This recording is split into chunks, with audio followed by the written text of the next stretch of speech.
luttons pas contre la chair et le sang, mais contre les dominations, contre les autorités, contre les princes de ce monde des ténèbres, contre les esprits méchants dans les lieux célestes.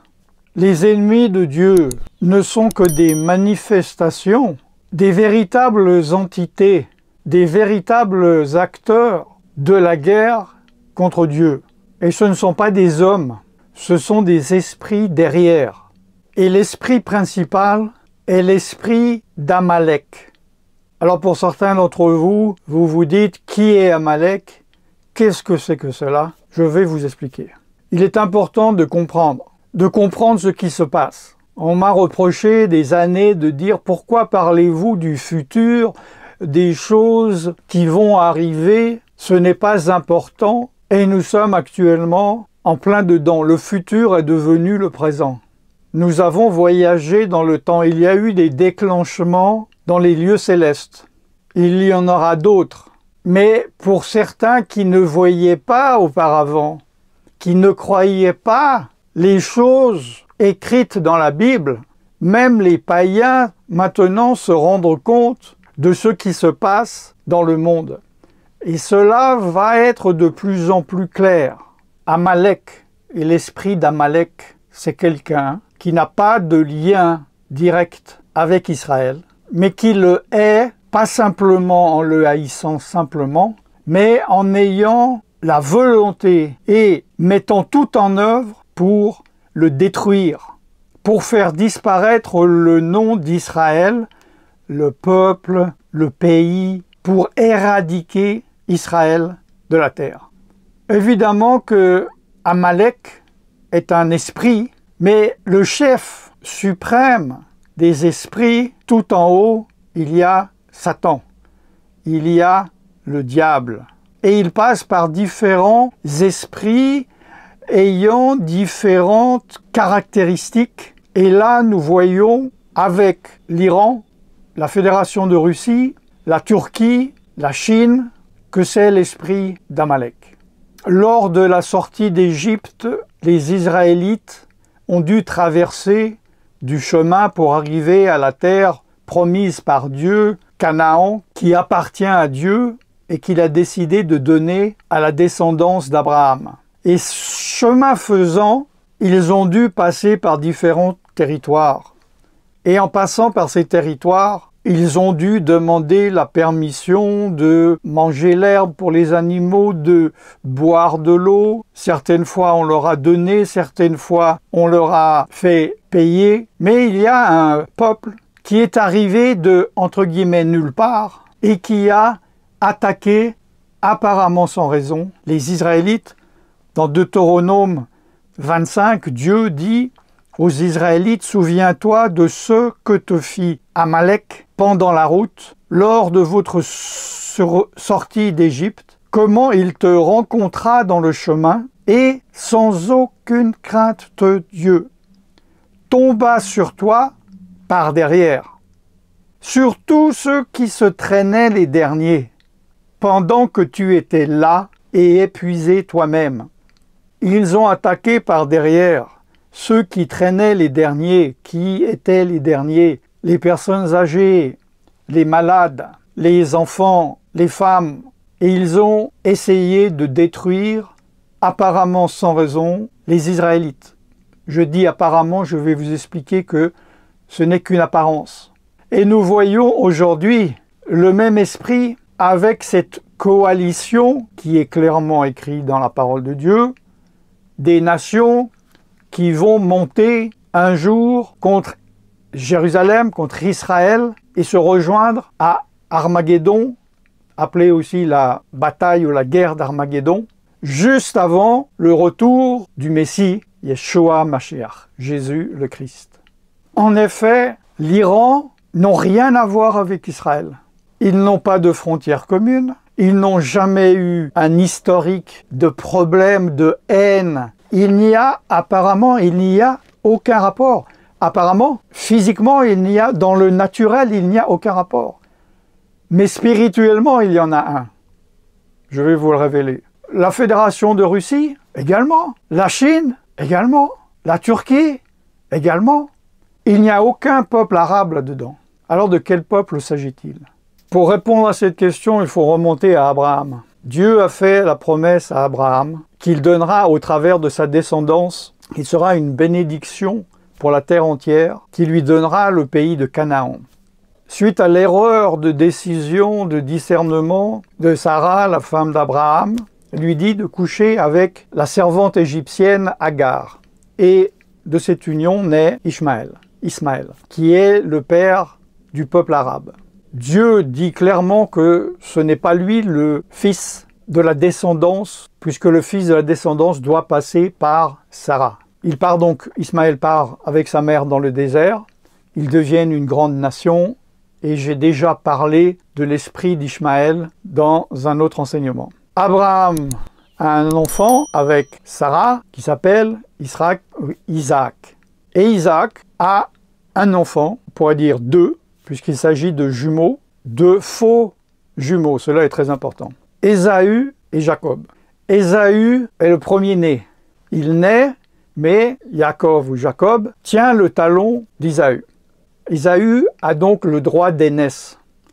C'est lui qui a le droit à l'héritage, qui a le droit aux promesses, qui a l'autorité et le droit aux bénédictions de son père Isaac.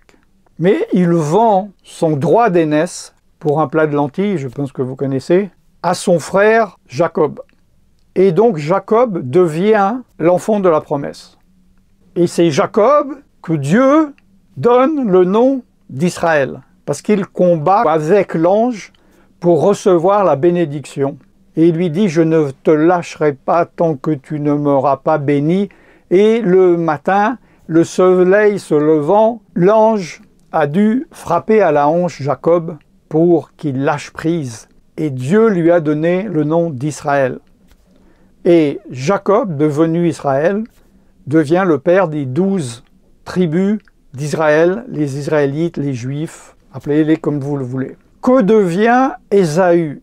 Ésaü, qui était roux, qui était très poilu, a été appelé Édom. Adam veut dire rouge en hébreu, et de lui est sorti les Édomites. Et Ésaü a voulu tuer son frère Jacob, parce qu'il a dit qu'il lui a volé la bénédiction, qu'il lui a volé le droit d'aînesse, qu'il l'a dépossédé, car il n'arrivait pas à reconnaître que c'est lui qui a vendu son droit d'aînesse par dédain. Il n'a pas pris la responsabilité au sérieux. Il est le responsable, mais il a mis la responsabilité sur son frère, et il a eu la haine, et il a voulu tuer son frère. Cela a été une prédestination. Et le petit-fils d'Ésaü était Amalek. Et c'est Amalek qui est venu attaquer les Israélites par derrière en frappant les femmes et les enfants, les faibles, les gens n'étant pas dans l'armée, qui n'étaient pas en tête de la troupe, mais qui étaient derrière. Et il a essayé de les empêcher de rentrer dans leur bénédiction, de rentrer dans Canaan, que Dieu avait donné à Israël, à Jacob et à ses descendants. Ce conflit, l'origine de ce conflit, n'a pas commencé quand Amalek est venu pour empêcher Israël de rentrer en Canaan. Il n'est pas venu quand Ésaü a vendu son droit d'aînesse à Jacob. Mais il a commencé dans l'utérus de Rebecca, la mère d'Ésaü et Jacob, la femme d'Isaac. Nous voyons dans Genèse 25, Rebecca qui ne pouvait pas avoir d'enfant, et Isaac implora l'Éternel pour sa femme, car elle était stérile, et l'Éternel l'exauça. Rebecca, sa femme, devint enceinte, et dans son sein, dans l'utérus, les enfants se heurtaient. Et elle dit, mais s'il en est ainsi, pourquoi suis-je enceinte? Et elle alla consulter l'Éternel. Et l'Éternel lui dit, 2 nations sont dans ton ventre, et 2 peuples se sépareront au sortir de tes entrailles. Un de ces peuples sera plus fort que l'autre, et le plus grand sera assujetti au plus petit. Cela veut dire, Jacob a été et est plus fort qu'Ésaü, devenu Amalek. Le plus grand, Ésaü, sera assujetti au plus petit, à Jacob, à Israël. Les jours où elle devait accoucher s'accomplirent, et voici, il y avait 2 jumeaux dans son ventre. Le premier sortit entièrement roux, Ésaü, comme un manteau de poil, et on lui donna le nom d'Ésaü. Ensuite sortit son frère, dont la main tenait le talon d'Ésaü, et on lui donna le nom de Jacob, Jacob. Et nous savons que Dieu a dit dans Malachie, entre autres, hein, « J'ai aimé Jacob, et j'ai eu de la haine pour Ésaü. » Nous retrouvons cela dans Romains 9, « J'ai aimé Jacob, et j'ai haï Ésaü. » C'est Dieu qui décide, c'est Dieu qui connaît la prédestination des êtres. Dieu aime qui il veut aimer, il haït celui ou ceux qu'il veut haïr, il choisit ceux qu'il veut choisir, il rejette ceux qu'il veut rejeter, et nous devons nous soumettre à la volonté de Dieu. Dieu n'a de compte à rendre à personne. Il fait ce qu'il veut, il n'a pas à se justifier de ses choix, et nous n'avons pas à le juger par rapport à nos critères humains de justice, car la justice de l'homme est comme un vêtement sali, et la sagesse des hommes est une folie pour Dieu. Dieu est souverain, et nous devons nous soumettre à sa volonté. Et Dieu dit dans Ésaïe 41, « Toi, Israël, mon serviteur, Jacob, que j'ai choisi, race d'Abraham que j'ai aimé, toi que j'ai pris aux extrémités de la terre et que j'ai appelé d'une contrée lointaine, à qui j'ai dit, tu es mon serviteur, je te choisis et je ne te rejette point, ne crains rien car je suis avec toi, ne promène pas des regards inquiets car je suis ton Dieu, je te fortifie, je viens à ton secours, je te soutiens de ma droite triomphante. Voici, ils seront confondus, ils seront couverts de honte, tous ceux qui sont irrités contre toi, ils seront réduits à rien, ils périront, ceux qui disputent contre toi. Tu les chercheras et tu ne les trouveras plus, ceux qui te suscitaient querelle. Ils seront réduits à rien, réduits au néant, ceux qui te faisaient la guerre. Car je suis l'Éternel ton Dieu, qui fortifie ta droite, et qui te dit, ne crains rien, je viens à ton secours. Ne crains rien, vermisseau de Jacob, faible reste d'Israël. Je viens à ton secours, dit l'Éternel, et le Saint d'Israël est ton sauveur. L'esprit d'Amalek s'est manifesté au travers des âges sous différentes formes. Il y a eu Aman en Perse, l'Iran actuel, qui sans raison de nouveau apparente a voulu exterminer le peuple juif. Il a voulu le détruire sans aucune raison, c'est l'esprit d'Amalek. Lisez cette histoire dans le livre d'Esther. Il y a eu évidemment l'Empire germanique avec Hitler. Vous allez me dire, oui, mais il avait des raisons. Nous connaissons pourquoi il haïssait le peuple juif. Ce sont des prétextes, ce sont des doctrines de démons, mais cela ne mérite pas l'annihilation d'un peuple, la destruction d'un peuple. D'ailleurs, à cette époque, le responsable de l'Iran a rencontré et a donné sa bénédiction à Hitler, parce que Hitler faisait cela au nom des Aryens. Pour lui, les Aryens, c'était tout simplement l'homme blanc, entre guillemets, européen. Et le responsable de l'Iran a dit « Nous sommes aussi des Aryens », puisque l'Iran vient de « Arien », c'est le même mot. Mais pour eux, évidemment, d'une manière historique, l'Iran est plutôt un peuple indo-européen. Mais le sujet est qu'ils n'avaient ni l'un ni l'autre aucun lien dans le naturel avec le peuple juif. Et à l'heure où je vous parle, la carte géographique des ennemis clairs et des faux amis d'Israël se forme. D'un coup, la Russie, Poutine, d'un coup, s'est retournée contre Israël. En une semaine, Il était leur ami. Et en une semaine, il les a rognés et est devenu ami, beaucoup plus grands amis, des alliés. Il y a une coalition qui commence à se former par rapport à Israël, avec la Turquie, avec l'Iran et avec la Chine. Car il se passe des choses dans les lieux spirituels. Et un jour, Dieu va donner d'être la tête de cette coalition au chef russe, que cela soit Poutine ou son prochain président. Mais nous n'en sommes pas encore là. Et en Occident, nous voyons l'esprit d'Amalek dans toutes ces manifestations à Paris, à Londres, à New York, aux États-Unis, dans le monde entier, avec ces foules, ces multitudes qui n'ont rien à voir avec Israël et qui ne disent plus simplement « nous avons pitié du peuple palestinien », mais ils disent « il y en a assez, détruisez Israël ». Du fleuve ou de la rivière à la mer, que cela soit la Palestine, cela veut dire du Jourdain à l'extrême est, à la mer Méditerranée, à l'extrême ouest, qu'Israël disparaisse. Et ce sont des personnes, des Occidentaux, qui n'ont rien à voir, qui n'ont aucune raison d'haïr Israël. Mais ce sont des esprits, et ils ont préparé le terrain avec les Black Lives Matter, avec les wokistes. Ce sont ces gens-là qui veulent voir Israël disparaître et qui sont pour les valeurs de ceux qui combattent Israël.